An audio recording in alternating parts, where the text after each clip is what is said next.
네, 오늘도 우리를 사랑하시는 주님과 행복하게 동행하시는 복된 날 되시기 바라겠습니다. 오늘 말씀은 에베소서 2장 1절에서 5절 말씀입니다. 그는 허물과 죄로 죽었던 너희를 살리셨도다. 그때 너희는 그 가운데서 행하여 이 세상 풍조를 따르고 공중의 권세 잡은 자를 따랐으니 곧 지금 불순종의 아들들 가운데서 역사하는 영이라. 전에는 우리도 다 그 가운데서 우리 육체의 욕심을 따라 지내며 육체와 마음에 원하는 것을 하여 다른 이들과 같이 본질상 진노의 자녀이었더니 긍휼이 풍성하신 하나님이 우리를 사랑하신 그 큰 사랑을 인하여 허물로 죽은 우리를 그리스도와 함께 살리셨고 너희는 은혜로 구원을 받은 것이라. 아멘. 오늘부터 에베소서 2장 말씀으로 은혜를 나누도록 하겠습니다.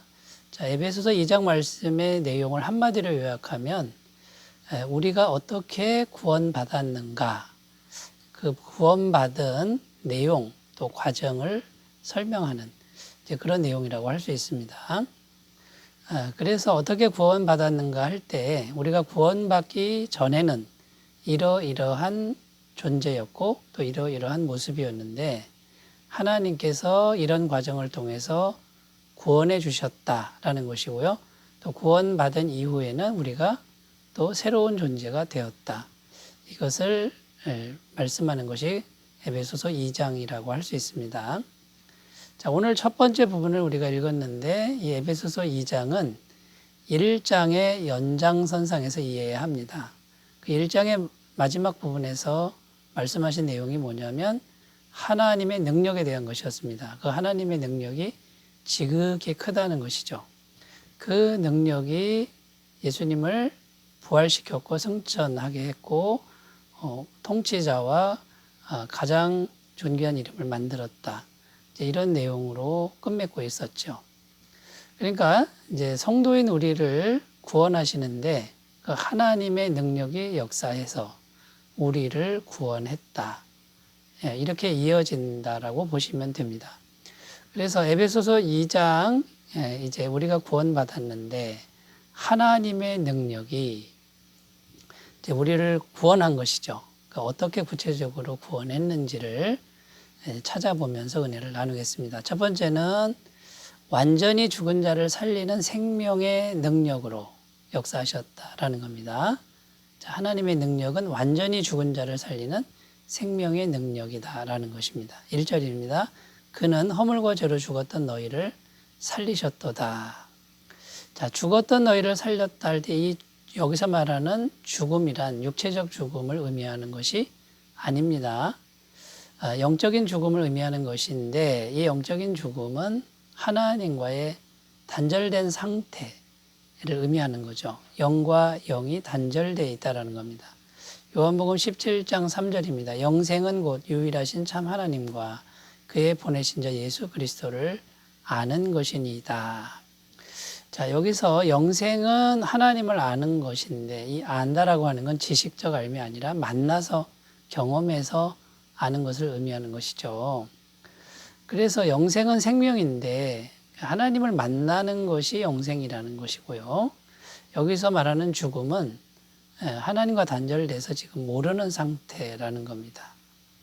육체는 살아있지만 하나님을 알지 못하는 상태, 그게 이제 죽은 상태이고 죽었다라고 표현한다라는 겁니다.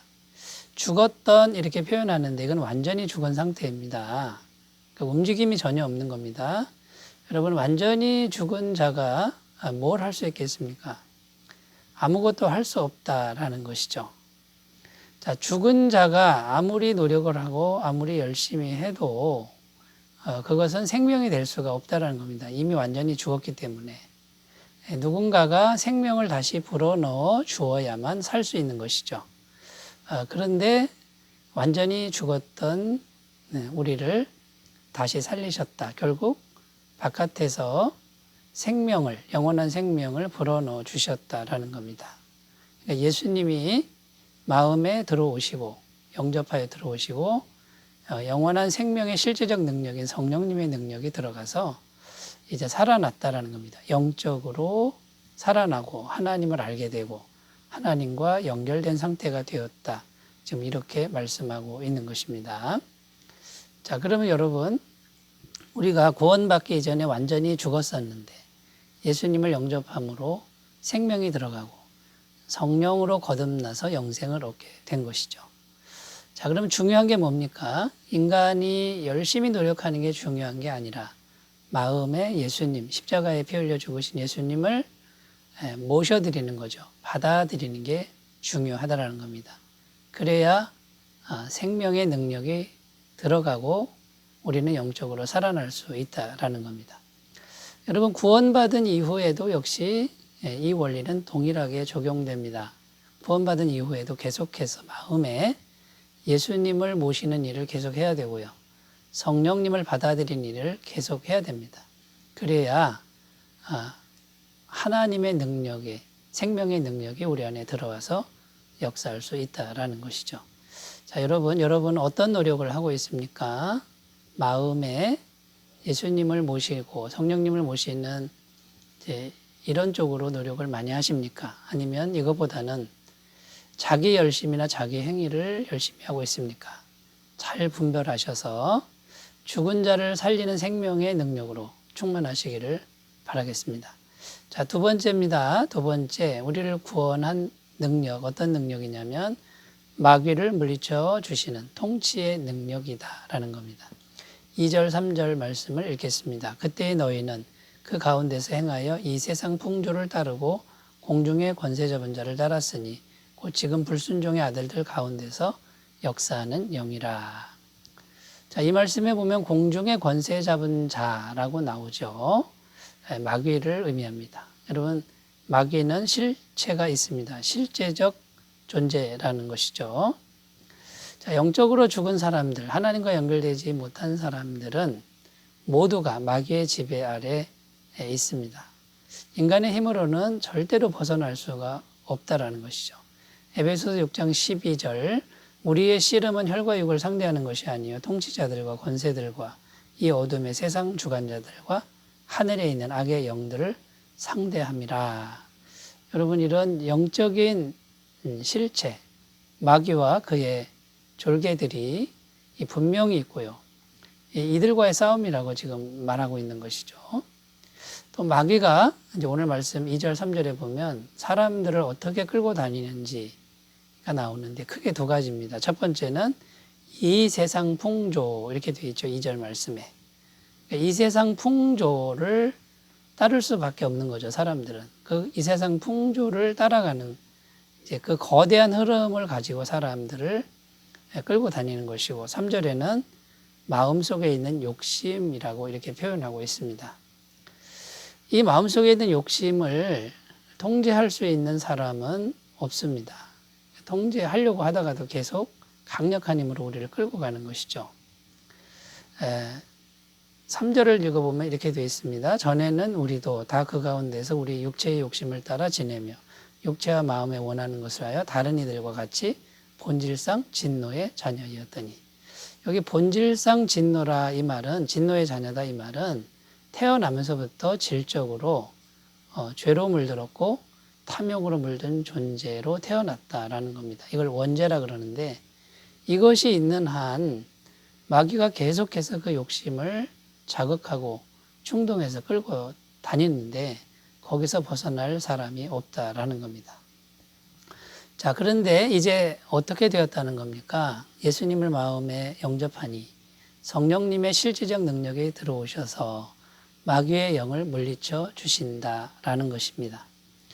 그래서 이제는 성령님이 마음에 들어오셔서 마음속의 욕심, 탐욕, 이 세상 풍조를 따르고자 하는 마음들, 이것을 통제할 수 있게 되고 다스릴 수 있게 되었다라는 것이죠.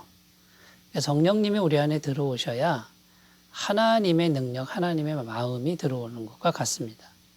그러니까 구원받기 전에는 이 마음속의 탐욕을 이길 수 있는 힘이 없는데, 예수님 영접하고 성령님이 들어오시면 이길 수 있는 힘이 생긴다라는 것입니다.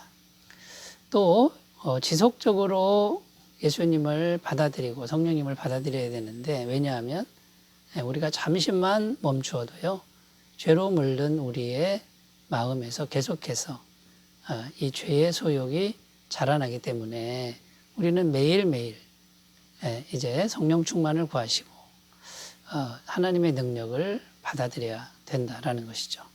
자, 여러분은 마음을 얼마나 잘 다스리고 계십니까? 마음을 다스리는 능력이 여러분 안에 충만하게 있습니까? 돌아보셨으면 좋겠습니다. 자, 세 번째입니다. 우리를 구원하신 능력. 세 번째는 우리를 사랑하신 크신 사랑의 능력이다. 우리를 사랑하신 크신 사랑의 능력이다 라는 것입니다. 4절 5절입니다. 긍휼이 풍성하신 하나님이 우리를 사랑하신 그 큰 사랑을 인하여 허물로 죽은 우리를 그리스도와 함께 살리셨고 너희는 은혜로 구원을 받은 것이라.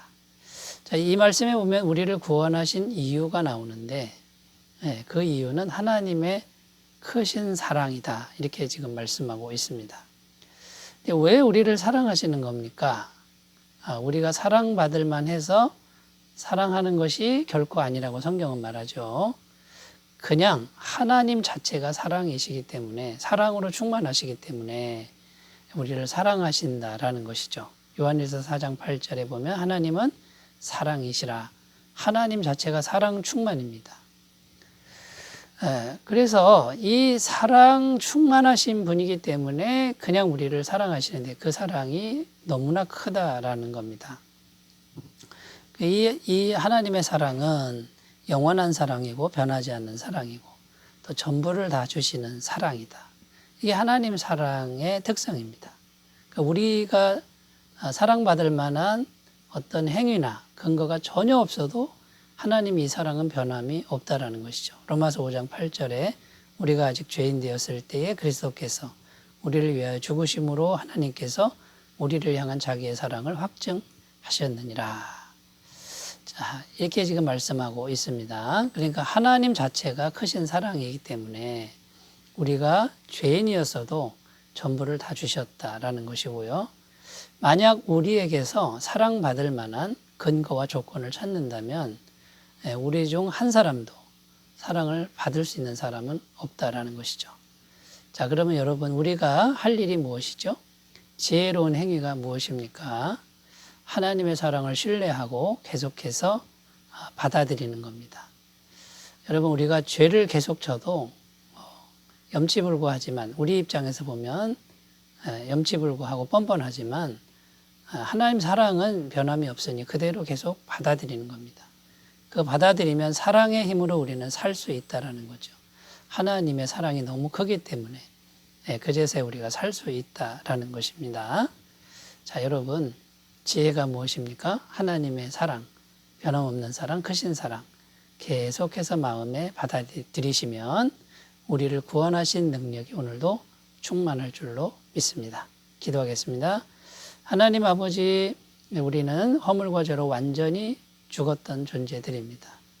하나님, 우리의 행위나 노력이 아니고 우리가 사랑받을 만한 사람이 아닌데도 그냥 사랑하시고 그냥 살려주신 은혜, 하나님 우리가 감사할 수 있도록 도와주옵소서. 예수님의 이름으로 기도드립니다. 아멘. 주의 은혜 충만하시기 바라겠습니다. 감사합니다.